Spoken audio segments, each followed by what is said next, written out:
सहस्राक्षसहस्रपादे सभूमिं विश्वतो विश्वा अत्यतिष्ठशान्दुलं पुरुषदेवेदयं सर्वम्.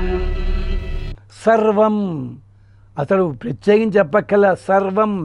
నువ్వు ఏది చెప్పు, యద్భూతం యచ్చ భవ్యం అంటే దాంతో కలుపుకోవాల్సింది త్రికాలాల్లో ఉన్న పరమాత్మ, త్రికాలాల్లో ఉన్నటువంటి వస్తువులన్నిటితోటి పరమాత్మ సంబంధం ఉంది. మనం మన ఇల్లు అన్నాం, ఊరు వెళ్ళిపోయాం, ఇల్లు వేరే తోడు మనం ఒక తోడు వ్యాపించి ఉన్నామా? అక్కడ లేదు కదా. పురుష ఏవ, నారాయణుడే, ఇంకొకళ్ళు కాదు. ఒత్తి చెప్పడం అన్నమాట, నిర్ధారించి చెప్పడం. పురుష ఏవ, ఏవకారంలో ఇక్కడ అర్థం ఏమిటి? అదే అని చెప్పడం అన్నమాట. అంటే భూత భవిష్యత్తులు అన్నది అపేక్షితములు కదా అన్నారు ఎవళ్ళు.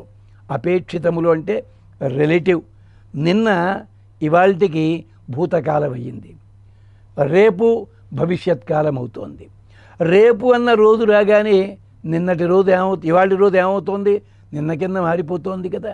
అదనమాట భూత భవిష్యత్తులు అండల్లో ఉద్దేశం అది. కాబట్టి ఆర్కే నారాయణ గారు ఒక తోట చమత్కరించారు. ఎప్పుడు వచ్చావురా అన్నాడు. నిన్న వచ్చానని చెప్పచ్చు కదా.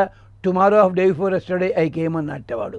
ఏమిటా వాక్యం అంటే వేదాంత శాస్త్రాన్ని చిన్న మాటల్లో పెట్టాడు. మొన్నటికి రేపటి రోజుని నేను వచ్చాను అన్నట్టేవాడు. ఏమిటా తెలివితేటలు. అలాగా అంటే వర్తమానం అని చెప్పాల్సిన అవసరం లేకపోయినా భూతము భవిష్యత్ అన్నారు కనుక వర్తమానం కూడా కలిసే ఉంటుంది. అంటే క్షణిక పదార్థముల సిద్ధాంతం అని ఒకటి ఉంది, కణాదవాదం అని. అది పని చెయ్యదని చెప్పడానికి. క్షణికం అంటే తత్కాలికము, ఆ కాలానికి సంబంధించినది. కాబట్టే కవిగారు ఒక అన్నారు, నిన్నకు రేపుకు సంధిగా నిలచిన అన్నాడు. ఈ వర్తమానం ఎప్పుడూ కూడా రెండింటిని కలుపుతూ ఉంటుంది. ఇది జగత్తుకంతటికి పరమాత్మ శరీరభూతుడు, జగత్తంతా కూడా భగవంతునికి శరీరమే అంటుంది ఇక్కడ పరమపురుషుల. ఎలాగా వాచసనీయ సంహిత ఒక మాట అంటుంది, య పృథివ్యాం తిష్టన్ పృథివ్యాం అంతరోయం పృథివీ నవేద. ఈయన గొప్పతనం ఏమిటో తెలుసునా? పృథివీ లోపల తానుంటాడు, పృథివీకి మాత్రము భగవంతుడు లోపలున్నాడని ఎరగలేదు, తెలియలేదు. యస్య పృథివీ శరీరం, ఆ భగవంతునికి పృథివీ అంతా శరీరమే అవుతుంది. య పృథివీ అంతరో యమయతి స ఆత్మ అంతర్యామ్యమృత. ఆయన నిజమైన స్వరూపము, పరమాత్మ స్వరూపము పృథివీ లోపల ఉండి నియమిస్తుంటాడు. మీరు గమనించండి, ఒక తోట తవ్వాము, తవ్వగానే భూమి అంతా ఒకే భాగం కదా. ఆ భాగంలో ఉన్న మట్టి పైకి లేస్తోంది, పక్కనది కొంతవరకు, ఆ తర్వాత మరొకటి. అంటే మొత్తం అంతా ఒకే రకంగా పృథివీ కదలటం లేదు. జలం మాత్రం ఒక తోట కదలకుండా మొత్తం కదులుతోంది. అది మరి ఎలాగే నియమము? లోపల పరమాత్మ ఉన్నాడు అంటే పరమాత్మ భూమికి అంతర్యామిగా ఉంటాడు, భూమికి మాత్రం తెలియదు. అదే పద్ధతి లోపల పరమాత్మ నీటి లోపల ఉంటాడు, నీటికి తెలియదు. అచిత్ పదార్థములన్నీ కూడా అంటే చైతన్యము లేని పదార్థములు అనగానే విజ్ఞాన శాస్త్రవేత్తలు చెట్టుకు కూడా చైతన్యం ఉందన్నారు కదండి, గంగకు కూడా ప్రాణం ఉందన్నారు కదండి. ఉంది. చేతనం అంటే ఇక్కడ చెప్పే పద్ధతి వేరే పద్ధతి, ఆలోచించుట, మాట్లాడుట, ఇలాంటి చైతన్యము లేనివని అర్థం అన్నమాట. యా ఆత్మని తిష్టన్ న ఆత్మను అంతరోయం ఆత్మానవేద. ఆత్మ లోపల తానే ఉంటాడు, ఉన్నప్పటికీ ఆత్మకి తెలియదు. యస్య ఆత్మా శరీరం య ఆత్మానం అంతరోయమయతి. ఆత్మే శరీరముగా కలిగినవాడు, తాను శరీరాన్ని నడిపిస్తాడు. ఎక్కడైనా కానీ అంటే కొంచెం ఉపమానం చెప్పుకుని తమాషా అనుకుంటున్నాం. తోక కదిలించాలి, ఎవరు కదిలిస్తారు తోకని? అంటే ఆ శరీరగతం ఉన్నవాడు. కానీ తోక శరీరాన్ని కదిలించగలదా? ఆలోచించండి, మన వల్ల కాదు. లోపల ఉంటాడు, తాను నడిపిస్తుంటాడు. సత ఆత్మ అంతర్యామిమృతం. జీవుడికి అంతర్యామిగా ఉన్నవాడు పరమాత్మే. జీవుణ్ణి శరీరముగా చేసుకుని ప్రవర్తింపజేస్తాడు.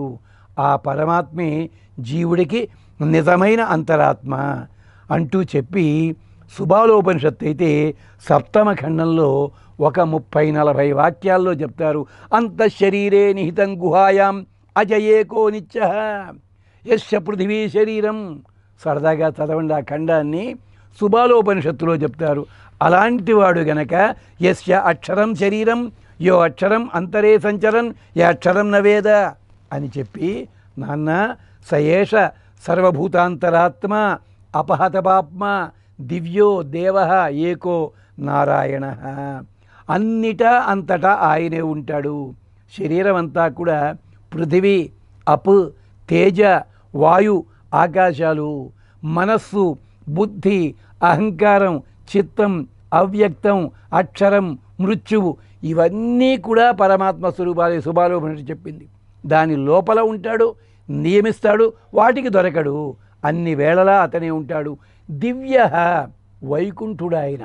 వికుంఠత అంటే అర్థము కుంఠనం అంటే విడిపోవుట. స్వామి నుంచి విడిపోవు, స్వామి వాటిని విడగొట్టుకోడు, అలాంటివాడు. యుద్ధకాండలో కూడా ఇదే స్తోత్రం చేస్తారు. జగత్సర్వం శరీరం తే, భగవంతుడా జగత్తంతా కూడా నీకే శరీరమయ్యా. విష్ణు పురాణంలో కూడా ఓ వాక్యం ఉంది, యదంబు వైష్ణవకాయ తతో విప్ర వసుంధర పద్మాకార సముద్ధాత సముద్భూత పర్వతాద్యాది సంయుత. అక్కడ నీటి లోపల నుంచి ఆవిర్భవించింది పద్మం ఉంటున్నావే, స్వామి నుంచి ఆవిర్భవించింది ఆ పద్మము, అదే భూమండలముగా మారింది. అలాంటివాడు. నీరు విష్ణు శరీరం కదా, దానిలోంచి పద్మం వచ్చింది, దాంట్లోంచి భూతములన్నీ వచ్చాయి. పంచాగ్ని విద్యలో కూడా నీరు అన్నది 5వదిగా చెప్తారు.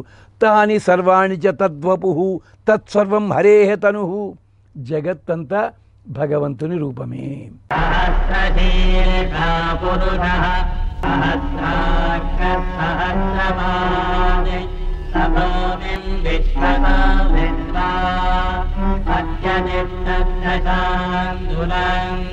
పురుష దేవేదజం సర్వం